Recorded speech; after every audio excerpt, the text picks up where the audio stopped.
Kejadian 1. Pada mulanya Allah menciptakan langit dan bumi. Bumi belum berbentuk dan kosong. Gelap gulita menutupi samudra raya, dan roh Allah melayang-layang di atas permukaan air. Berfirmanlah Allah, jadilah terang, lalu terang itu jadi. Allah melihat bahwa terang itu baik, lalu dipisahkannyalah terang itu dari gelap. Dan Allah menamai terang itu siang, dan gelap itu malam. Jadilah petang, dan jadilah pagi, itulah hari pertama.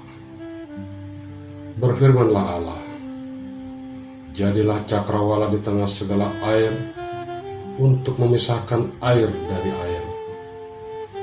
Maka Allah menjadikan cakrawala, dan ia memisahkan air yang ada di bawah cakrawala itu dari air yang ada di atasnya. Dan jadilah demikian. Lalu Allah menamai cakrawala itu langit. Jadilah petang, dan jadilah pagi, itulah hari kedua. Berfirmanlah Allah, hendaklah segala air yang di bawah langit berkumpul pada satu tempat, sehingga kelihatan yang kering, dan jadilah demikian. Lalu Allah menamai yang kering itu darat, dan kumpulan air itu dinamainya laut. Allah melihat bahwa semuanya itu baik. Berfirmanlah Allah, hendaklah tanah menumbuhkan tunas-tunas muda, tumbuh-tumbuhan yang berbiji, segala jenis pohon buah-buahan yang menghasilkan buah yang berbiji, supaya ada tumbuh-tumbuhan di bumi. Dan jadilah demikian. Tanah itu menumbuhkan tunas-tunas muda, segala jenis tumbuh-tumbuhan yang berbiji, dan segala jenis pohon-pohonan yang menghasilkan buah yang berbiji. Allah melihat bahwa semuanya itu baik. Jadilah petang, dan jadilah pagi, itulah hari ketiga. Berfirmanlah Allah, jadilah benda-benda penerang pada cakrawala untuk memisahkan siang dari malam. Biarlah benda-benda penerang itu menjadi tanda yang menunjukkan masa-masa yang tetap, dan hari-hari, dan tahun-tahun. Dan sebagai penerang pada cakrawala, biarlah benda-benda itu menerangi bumi. Dan jadilah demikian. Maka Allah menjadikan kedua benda penerang yang besar itu, yakni yang lebih besar untuk menguasai siang, dan yang lebih kecil untuk menguasai malam, dan menjadikan juga bintang-bintang. Allah menaruh semuanya itu di cakrawala untuk menerangi bumi, dan untuk menguasai siang dan malam, dan untuk memisahkan terang dari gelap. Allah melihat bahwa semuanya itu baik. Jadilah petang, dan jadilah pagi, itulah hari keempat. Berfirmanlah Allah, hendaklah dalam air berkeriapan makhluk yang hidup, dan hendaklah burung berterbangan di atas bumi melintasi cakrawala. Maka Allah menciptakan binatang-binatang laut yang besar, dan segala jenis makhluk hidup yang bergerak, yang berkeriapan dalam air, dan segala jenis burung yang bersayap. Allah melihat bahwa semuanya itu baik. Lalu Allah memberkati semuanya itu, firman-Nya, berkembang biaklah dan bertambah banyaklah, serta penuhilah air dalam laut.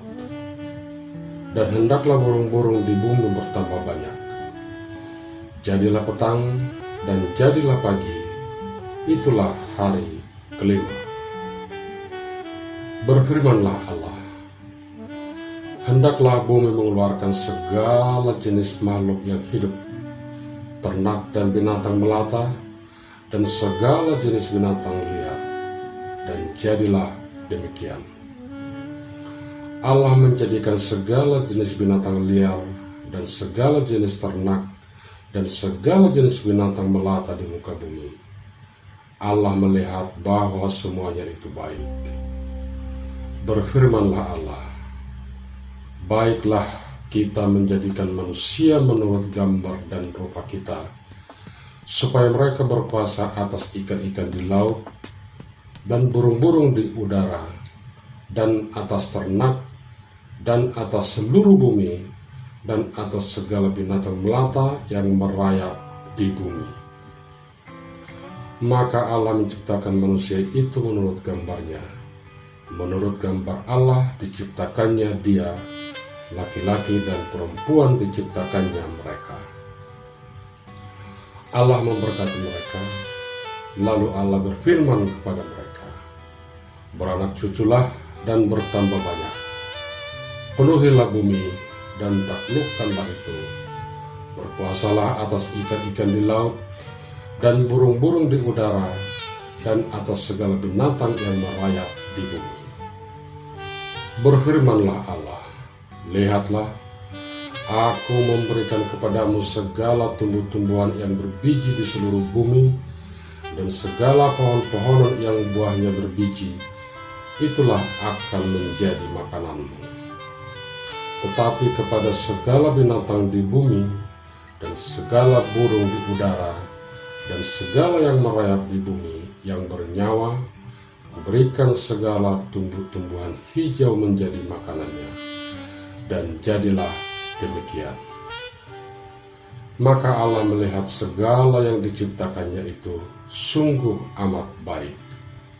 Jadilah petang dan jadilah pagi, itulah hari ke-6. Kejadian 2. Demikianlah diselesaikan langit dan bumi dan segala isinya. Ketika Allah pada hari ke-7 telah menyelesaikan pekerjaan yang dibuatnya itu, berhentilah ia pada hari ke-7 dari segala pekerjaan yang telah dibuatnya itu. Lalu Allah memberkati hari ke-7 itu dan menguduskannya, karena pada hari itulah ia berhenti dari segala pekerjaan penciptaan yang telah dibuatnya itu. Demikianlah riwayat langit dan bumi pada waktu diciptakan. Ketika Tuhan Allah menjadikan bumi dan langit, belum ada semak apapun di bumi, belum tumbuh-tumbuhan apapun di padang, sebab Tuhan Allah belum menurunkan hujan ke bumi, dan belum ada orang untuk mengusahakan tanah itu. Tetapi ada kabut naik ke atas dari bumi dan membasahi seluruh permukaan bumi itu. Ketika itulah Tuhan Allah membentuk manusia itu dari debu tanah dan menghembuskan nafas hidup ke dalam hidungnya. Demikianlah manusia itu menjadi makhluk yang hidup. Selanjutnya Tuhan Allah membuat taman di Eden di sebelah timur. Disitulah ditempatkannya manusia yang dibentuknya itu.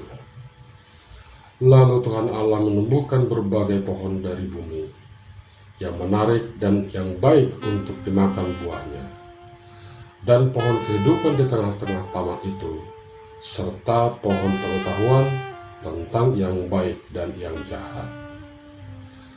Ada suatu sungai mengalir dari Eden untuk membasahi taman itu, dan dari situ sungai itu terbagi menjadi 4 cabang. Yang pertama namanya Pison, yang mengalir mengelilingi seluruh tanah Hawila, tempat emas ada. Dan emas dari negeri itu baik. Di sana ada damar bedola dan batu krisopras. Nama sungai yang kedua ialah Gihon, yakni yang mengalir mengelilingi seluruh tanah Kus. Nama sungai yang ketiga Tigris, yakni yang mengalir di sebelah timur Asyur. Dan sungai yang keempat ialah Efrat. Tuhan Allah mengambil manusia itu dan menempatkannya di dalam Taman Eden untuk mengusahakan dan memelihara taman itu. Lalu Tuhan Allah memberi perintah ini kepada manusia. Semua pohon dalam taman ini boleh kau makan buahnya dengan bebas. Tetapi pohon pengetahuan tentang yang baik dan yang jahat itu, janganlah kau makan buahnya. Sebab pada hari engkau memakannya, pastilah engkau mati. Tuhan Allah berfirman, tidak baik kalau manusia itu seorang diri saja. Aku akan menjadikan penolong baginya yang sepadan dengan dia. Lalu Tuhan Allah membentuk dari tanah segala binatang hutan dan segala burung di udara. Dibawanyalah semuanya kepada manusia itu untuk melihat bagaimana ia menamainya, dan seperti nama yang diberikan manusia itu kepada tiap-tiap makhluk yang hidup, demikianlah nanti nama makhluk itu. Manusia itu memberi nama kepada segala ternak, kepada burung-burung di udara, dan kepada segala binatang hutan. Tetapi baginya sendiri ia tidak menjumpai penolong yang sepadan dengan dia. Lalu Tuhan Allah membuat manusia itu tidur nyenyak. Ketika ia tidur, Tuhan Allah mengambil salah satu rusuk daripadanya, lalu menutup tempat itu dengan daging. Dan dari rusuk yang diambil Tuhan Allah dari manusia itu, dibangunnyalah seorang perempuan. Lalu dibawanya kepada manusia itu. Lalu berkatalah manusia itu, inilah dia, tulang dari tulangku dan daging dari dagingku. Ia akan dinamai perempuan, sebab ia diambil dari laki-laki. Sebab itu seorang laki-laki akan meninggalkan ayah dan ibunya dan bersatu dengan istrinya, sehingga keduanya menjadi satu daging. Mereka keduanya telanjang, manusia dan istrinya itu, tetapi mereka tidak merasa malu. Kejadian 3. Adapun ular ialah yang paling cerdik dari segala binatang di darat yang dijadikan oleh Tuhan Allah. Ular itu berkata kepada perempuan itu, tentulah Allah berfirman, semua pohon dalam taman ini jangan kamu makan buahnya, bukan?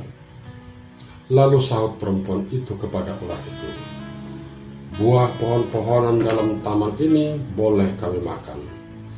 Tetapi tentang buah pohon yang ada di tengah-tengah taman, Allah berfirman, jangan kamu makan ataupun raba buah itu, nanti kamu mati. Tetapi ular itu berkata kepada perempuan itu, sekali-sekali kamu tidak akan mati. Tetapi Allah mengetahui bahwa pada waktu kamu memakannya, matamu akan terbuka, dan kamu akan menjadi seperti Allah, tahu tentang yang baik dan yang jahat.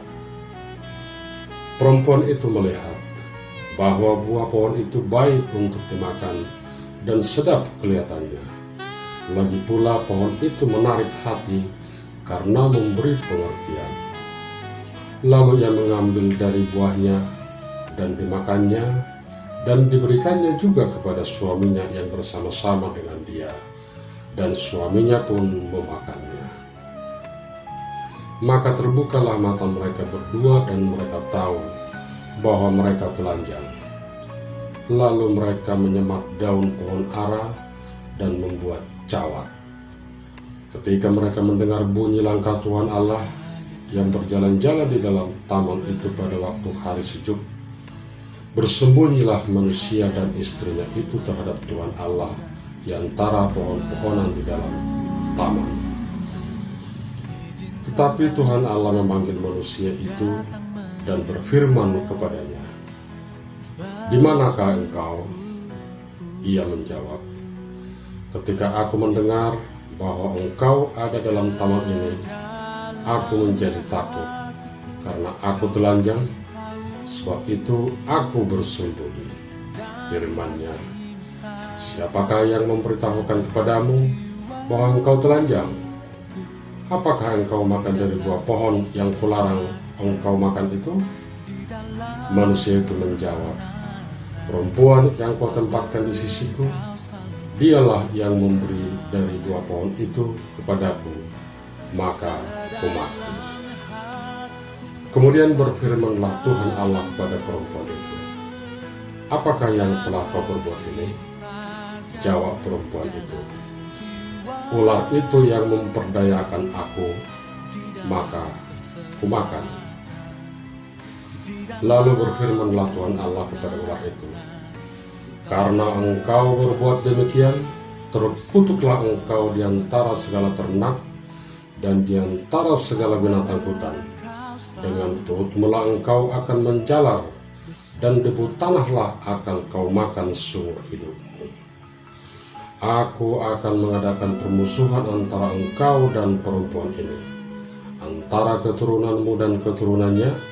Keturunannya akan meremukkan kepalamu, dan engkau akan meremukkan tumitnya." Firman-Nya kepada perempuan itu, "Susah payahmu waktu mengandung akan kubuat sangat banyak. Dengan kesakitan engkau akan melahirkan anakmu. Namun engkau akan birahi kepada suamimu, dan ia akan berkuasa atasmu." Lalu firman-Nya kepada manusia itu, "Karena engkau mendengarkan perkataan istrimu dan memakan dari buah pohon yang telah kuperintahkan kepadamu, jangan makan daripadanya, maka terkutuklah tanah karena engkau. Dengan bersusah payah engkau akan mencari rezekimu dari tanah seumur hidupmu. Semak duri dan rumput duri yang akan dihasilkannya bagimu, dan tumbuh-tumbuhan di padang akan menjadi makananmu. Dengan berpeluh engkau akan mencari makananmu, sampai engkau kembali lagi menjadi tanah, karena dari situlah engkau diambil. Sebab engkau debu, dan engkau akan kembali menjadi debu." Manusia itu memberi nama Hawa kepada istrinya, sebab dialah yang menjadi ibu semua yang hidup. Dan Tuhan Allah membuat pakaian dari kulit binatang untuk manusia dan untuk istrinya itu, lalu mengenakannya kepada mereka. Berfirmanlah Tuhan Allah, "Sesungguhnya manusia itu telah menjadi seperti salah satu dari kita, tahu tentang yang baik dan yang jahat. Maka sekarang jangan sampai ia mengulurkan tangannya dan mengambil pula dari buah pohon kehidupan itu dan memakannya, sehingga ia hidup untuk selama-lamanya." Lalu Tuhan Allah mengusir dia dari Taman Eden supaya ia mengusahakan tanah dari mana ia diambil. Ia menghalau manusia itu, dan di sebelah timur Taman Eden ditempatkannya beberapa keruk dengan pedang yang bernyala-nyala dan menyambar-nyambar untuk menjaga jalan ke pohon kehidupan. Kejadian 4. Kemudian manusia itu bersetubuh dengan Hawa istrinya, dan mengandunglah perempuan itu, lalu melahirkan Kain. Maka kata perempuan itu, "Aku telah mendapat seorang anak laki-laki dengan pertolongan Tuhan." Selanjutnya dilahirkannya Habel, adik Kain, dan Habel menjadi gembala kambing domba, Kain menjadi petani. Setelah beberapa waktu lamanya, maka Kain mempersembahkan sebagian dari hasil tanah itu kepada Tuhan sebagai korban persembahan. Habel juga mempersembahkan korban persembahan dari anak sulung kambing dombanya, yakni lemak-lemaknya. Maka Tuhan mengindahkan Habel dan korban persembahannya itu, tetapi Kain dan korban persembahannya tidak diindahkannya. Lalu hati Kain menjadi sangat panas, dan mukanya muram. Firman Tuhan kepada Kain, "Mengapa hatimu panas dan mukamu muram? apakah kamu tidak akan berseri jika engkau berbuat baik?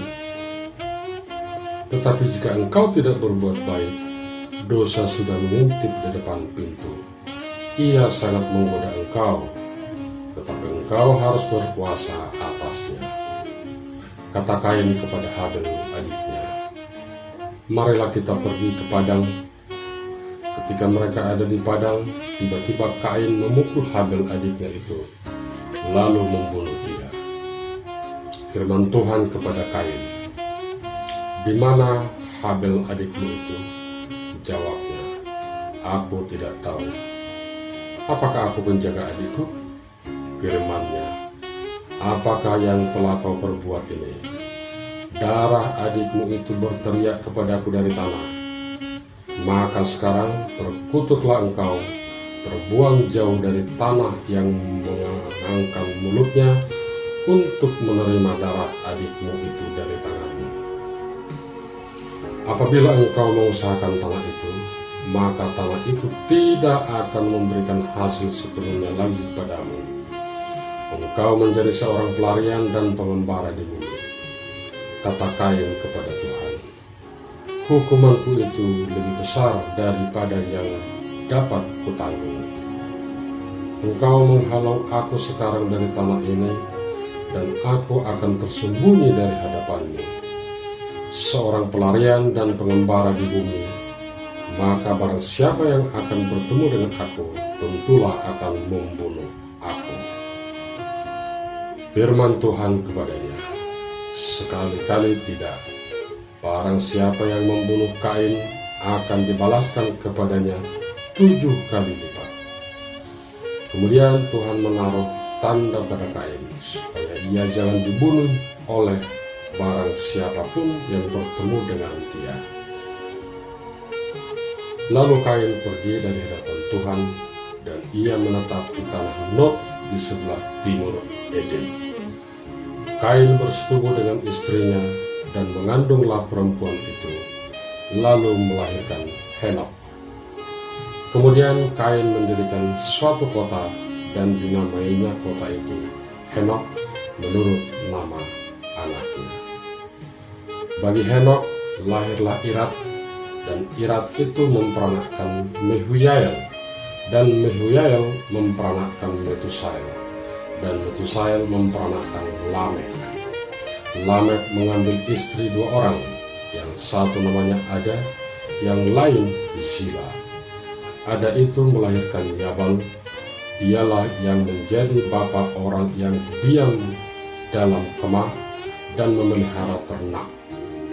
Nama adiknya ialah Yubal, dialah yang menjadi bapa semua orang memainkan kecapi dan suling. Zila juga melahirkan anak, yakni Tubal Kain, bapa semua tukang tembaga dan tukang besi. Adik perempuan Tubal Kain ialah Naama.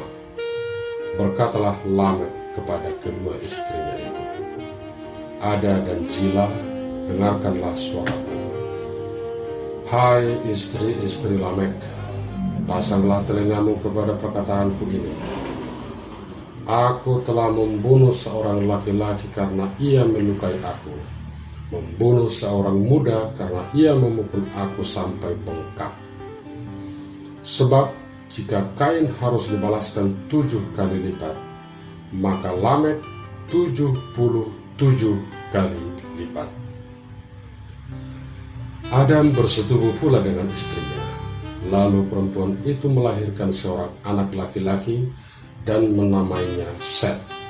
Sebab katanya, Allah telah mengaruniakan kepadaku anak yang lain sebagai ganti Habel, sebab Kain telah membunuhnya.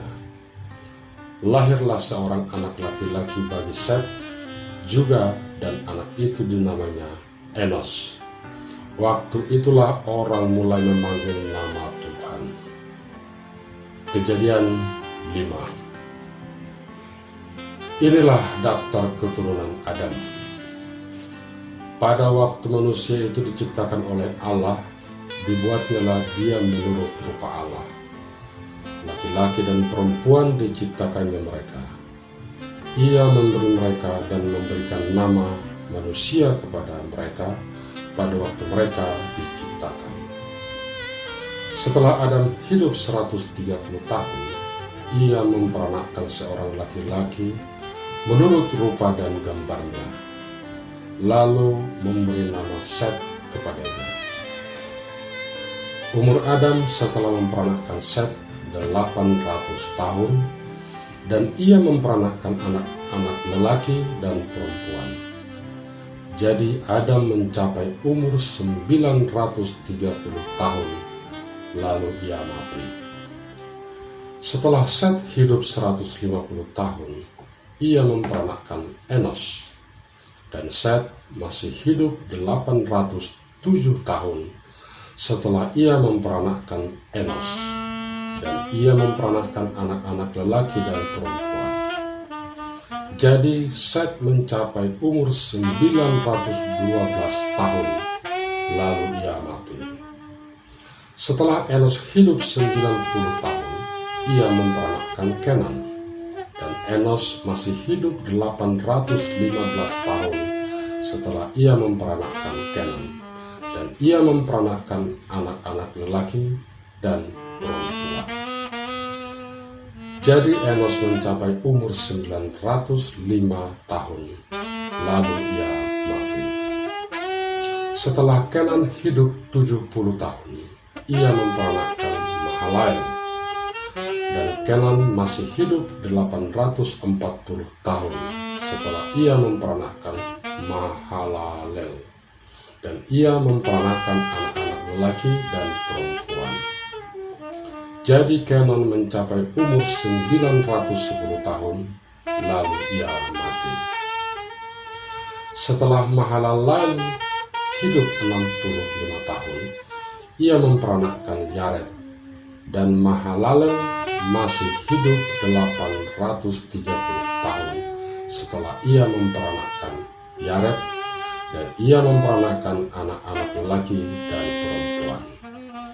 Jadi Mahalalel mencapai umur 895 tahun, lalu ia mati. Setelah Yared hidup 162 tahun, ia memperanakkan Henok, dan Yared masih hidup 800 tahun setelah ia memperanakkan Henok, dan ia memperanakkan anak-anak lelaki dan perempuan. Jadi Yared mencapai umur 962 tahun, lalu ia mati. Setelah Henok hidup 65 tahun, ia memperanakkan Metusalah, dan Henok hidup bergaul dengan Allah selama 300 tahun lagi setelah ia memperanakkan Metusalah, dan ia memperanakkan anak-anak lelaki dan perempuan. Jadi Henok mencapai umur 365 tahun, dan Henok hidup bergaul dengan Allah, lalu ia tidak ada lagi sebab ia telah diangkat oleh Allah.